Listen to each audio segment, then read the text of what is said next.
Frère avec ce mio, c'est apôtre Patrick Antoine qui dit que moi content en pile parce que là, non, sabbat programme ça avec moi.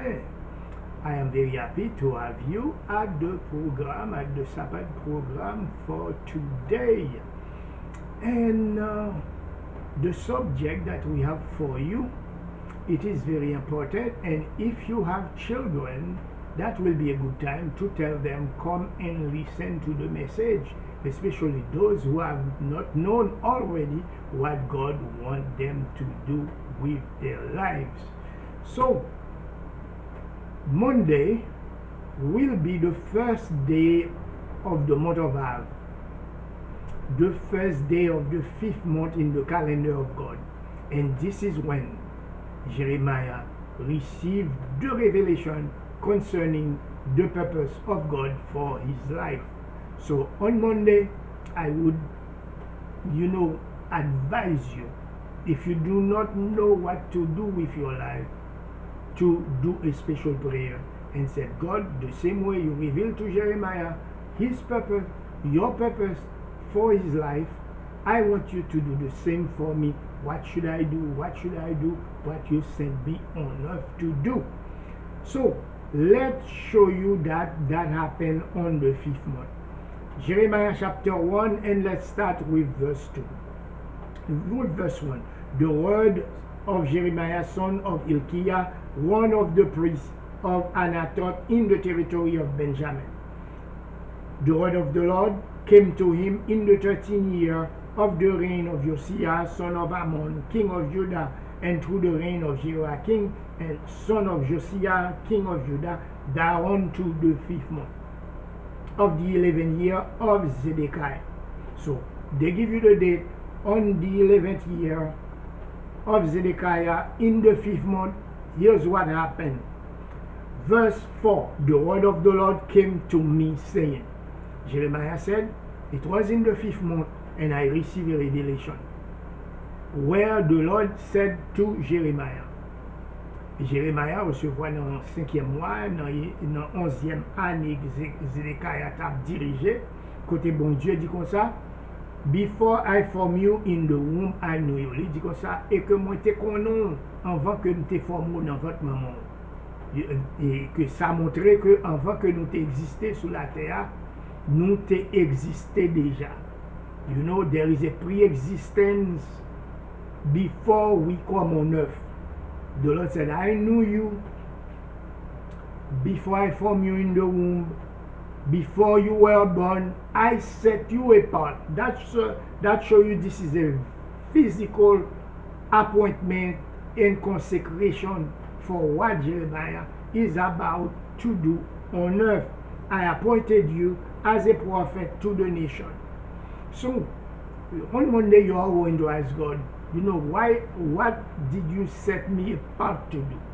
What did you appoint me to do on earth? Because I know the same way you knew Jeremiah before he came on earth, I know you knew me and you have a revelation for me, something for me to do. Guess what? When you will pray on Monday and God answer you, guess what? You will start giving God excuses. And I remember a lot of time people said, tell me, ask God, to tell you what I should do with my life. And as soon as I send that email letter, they start saying, oh no, I have this, I have that problem, I don't have enough education. Listen to the excuses of Jeremiah. Allah, sovereign Lord, I said, I do not know how to speak. Jeremiah said, Jeremiah dit, bon Dieu, comme ça, et que moi, pas qu'on parler. I am too young, moi, too jeune. But the Lord said to me, do not say, I am too young. You must go everywhere I send you and say whatever I command you. The Lord said, I don't want to hear any excuse. Do not tell me you're too young, et que vous trop jeune, et que vous supposez aller quel que soit moun que moi voyo al parler avec là, et pour dire ça que moi commando pour dire.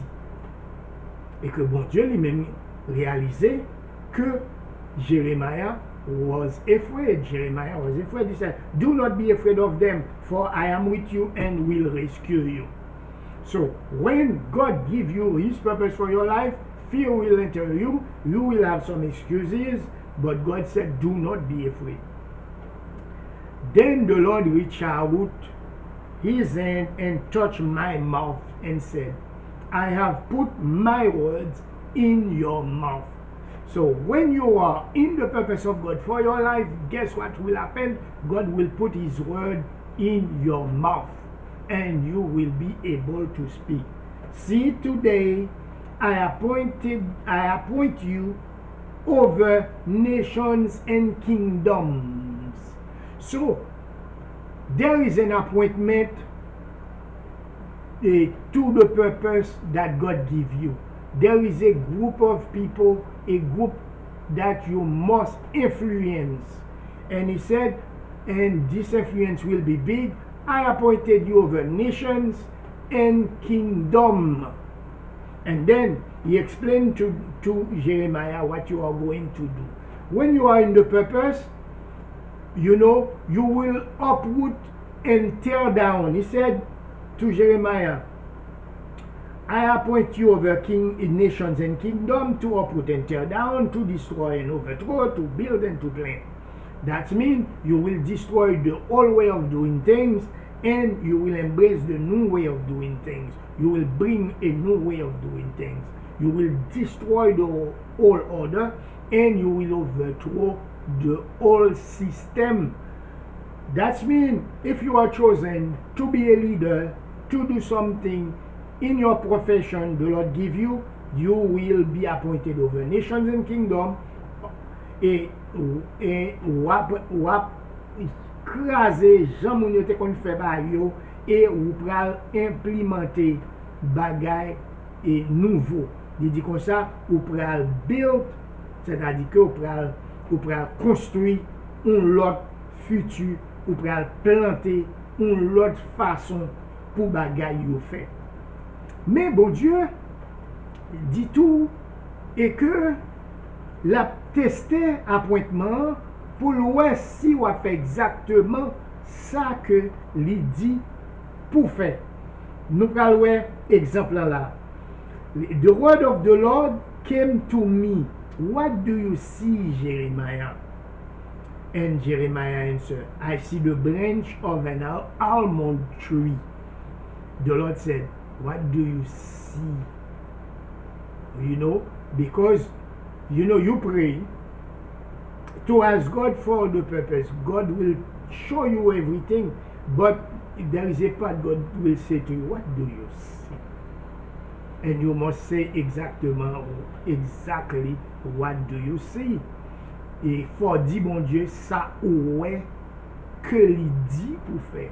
Bon Dieu, à pas mon ouais ou dit c'est tel bagaille. Comprenez? Et que bon Dieu répondit. And the Lord said, you have seen correctly, for I am watching to see that my word is fulfilled. Et bon Dieu a dit comme ça, et que ou exactement ça que me voulais pour faire, et que ou correctement, c'est pas mal qui dit ça, mais c'est moi-même, bon Dieu, qui dit ça pour faire. Et une deuxième fois, the word of the Lord came to me again. What do you see? And he was saying, I see a pot boiling. And the Lord said, yeah, you see correctly. And then he received a revelation concerning the kingdom of the north, the northern kingdoms coming against Israel. He was a prophet. That's what he received for the people of Israel.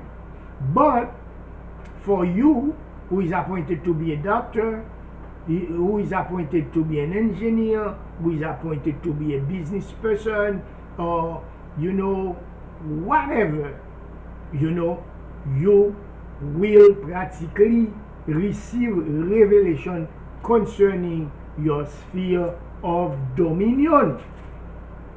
But you will have fear. Oh boy, I'm scared to go to school. Or, I'm scared to do this, I'm scared to do that. And the Lord is going to tell him in verse 17, do not be terrified of people. And the Lord said to him, verse 17, get yourself ready. Stand up and say to them whatever I command you. You should be able to walk. God wants you to enter real estate. You should be able to walk in a real estate office. Guess what? I want to have my license to be a realtor. God tell me to do that. And you enter there. And guess what? They will be so happy to get the fee from you to teach you real estate. You will be in there in no time. Amen and amen. He said, get yourself ready, stand up and say to them whatever I command you. You must say, how do I begin, God? And then, do not be terrified by them, or I will terrify you. When you know what God wants you to do, if you don't do it, if you think you are afraid before, this is now you are going to be afraid, said the Lord. I remember a little guy from Africa tell me, oh, pray for me so I may know what the purpose of God for my life. And guess what happened? He turned around, not doing it. And then after 5 years later, he said, oh, I want to register now to be a doctor. I'm going, I just registered. Guess what, my friend? You are going to do exactly what the Lord tell you to do. Amen and amen. Don't be terrified. And verse 18, today I have made you a fortified city, an iron pillar, a bronze wall to stand against the whole land. Et bon Dieu dit comme ça, et que je dis, pas peur aucun monde, super monde, c'est laisse à moi-même, moi, pour le faire peur. Parce que je dis, moi, fort, et get en pile force, même genre avec une ville qui fortifiée. Même genre avec un poteau en, nous t'a dit en fait, un poteau en fait. Même gens avec un wall en bronze. Et que il dit comme ça, ou supposé camper contre tout peuple qui vit dans la région. Il dit comme ça, et que ou pral camper contre roi yo, ou pral camper contre officier et officier yo, ou pral camper contre tout les prêtres et contre tout peuple là. Et que bon Dieu dit comme ça, il y a pral goumen avant, they will fight against you, but they will not overcome you.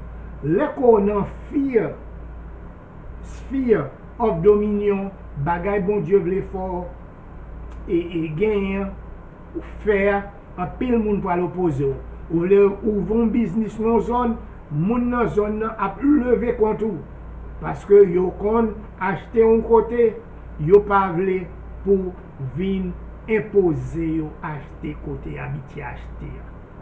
Eh bien bon Dieu dit comme ça, eh bien pas peur parce que c'est place où c'est moi d'où aller là et que wak a camper contre tout, on prend officier prêtre ensemble avec moun yo, mais m'a fort camper King à la ganache, où est son ville qui protégée, où est son un bâton fer, où est un poteau fer, même gens avec un wall qui en bronze et que personne n'a qu'à move.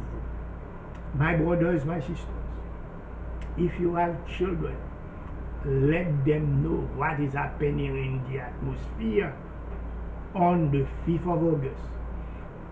On Monday, sou gen ti moun ki jeune, ki fini reto, ki nan baccalauréat, di yo kon sa, 5 août yo gon prière spécial pour yo faire, pour bon Dieu ka révéler yo, qui purpose ou du moins qui ça li te besoin yo, li te voye yo vin faire sou. Moi vle pour nous méditer message là.